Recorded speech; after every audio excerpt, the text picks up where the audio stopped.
I wanted to bring this to light.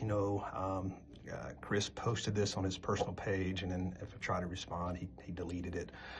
When the devil attacks, and I just talked about this morning in our message below here, and I sent it out to the groups.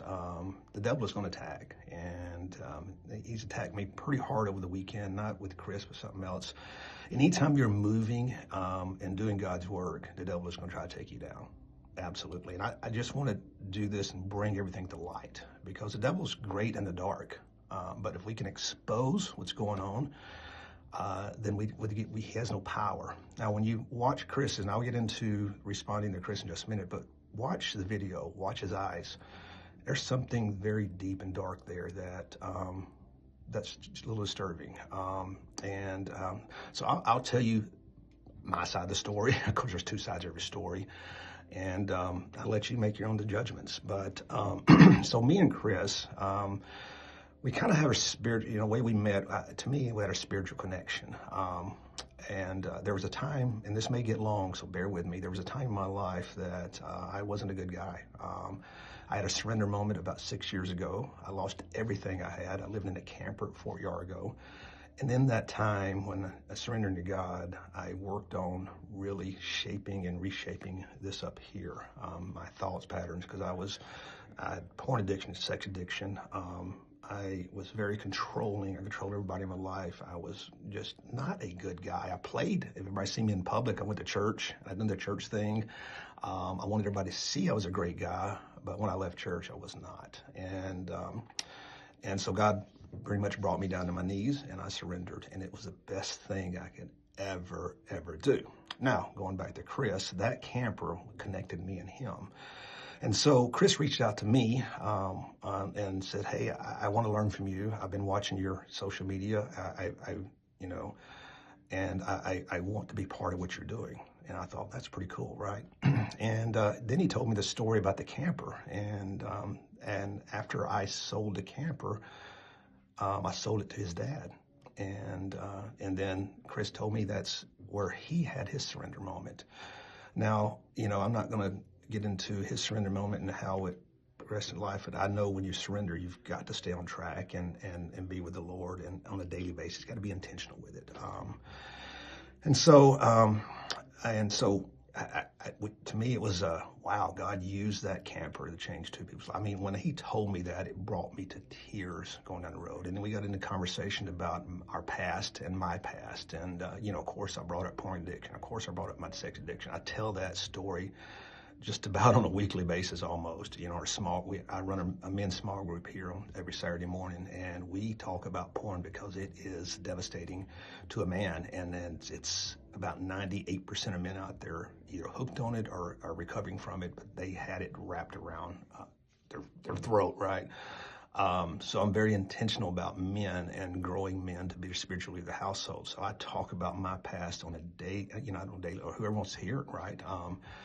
To hope that my story helps others. And so anyway, that story goes on. I thought, wow, this may be pretty good. He had some social media experience. At the time, we were needing some social media to help push Contract for Christ and also A New Day Construction to get more views, to get more things out there. I know a good bit about Facebook marketing. I used to be, in my past, I used to be a coach in the fitness industry, and we leveraged Facebook, and I taught organic reach. So I know a good bit about Facebook. I know enough to know that you have to post on a daily basis, once or twice a day, to get exposure, and we just didn't have the manpower to do that. So I brought Chris. I was trying to bring Chris on. At the time, he was working at installing windows for a company. So I talked to him a little bit about it and wanted him to, see if he wanted to come work with us.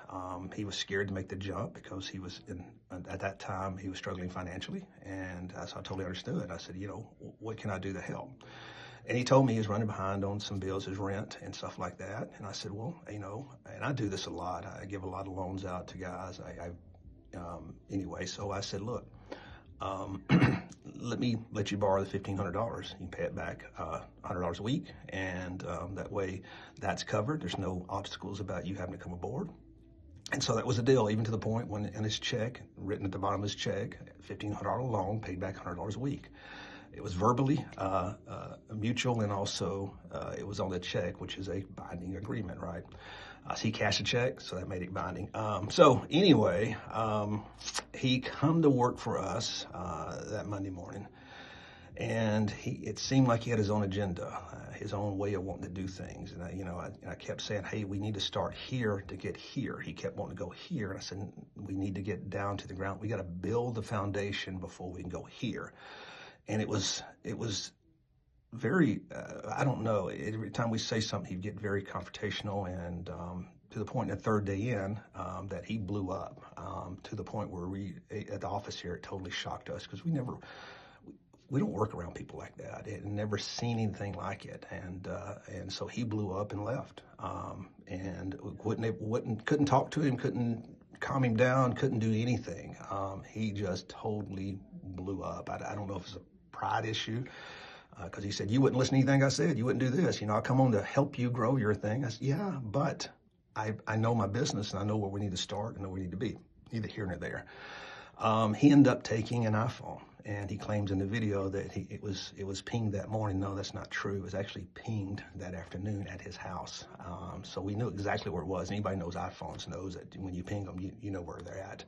To this day, we don't have the iPhone. I pretty much let that go because it's not worth it. But for him to say that the iPhone's not here, and I have no reason to lie. I mean, iPhone's, $300-400, not a big deal. But the point of him taking it and then lying about it wasn't cool. I got some notes here, so forgive me. So that's kind of how we met. That's the process of the $1,500 loan. Now, when he quit, so what I did, I said, well, he had 3 days in, 2.5 days in. I think he quit right in midday on Wednesday. So I just said, well, that money that was owed to him, it comes out at $1,500. So I didn't pay him for that hours, because I've already gave him $1,500 that I know he's not going to pay back. I'm okay. I knew I was going to lose that money. Not a big deal. It sucks, but it is what it is, right? And so I let that go and said, that's fine. He still has half that money, or over half that money left. He claims that, I hurt him in the middle of wintertime. Keep in mind, this happened in January, and now he's just now bringing this up, which is kind of strange. And so, I don't know how hurt, because he had $1,500 in his possession, right? And he's still claiming that I should pay him the $700 and some odd dollars. And I've had some conversations back and forth going, okay, that's cool, but what about the $1,500? You gonna pay it back? And that still not answered this day. He keeps dancing around that, and he keeps saying, oh, that was a gift. No, it wasn't a gift. It was not a gift. Truly, it wasn't. If it was a gift, it would have said on the bottom of the check it was a gift. That's not how I operate. I'm not going to twist things and lie things about money.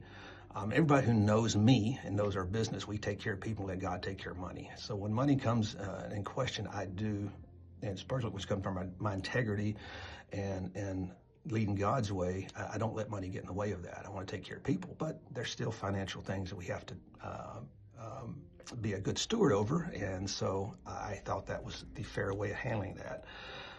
He brought up a few things, and I'm just going to answer some of these. My porn addiction, we talked about that, but he's even now claiming and messaging that he's going to go after me for sexual harassment. I'm like, what? Sexual harassment? Because I told him my story about porn addiction. And then he told me his story about the same thing, right? We connected, we talked about his past, talked about his addictions,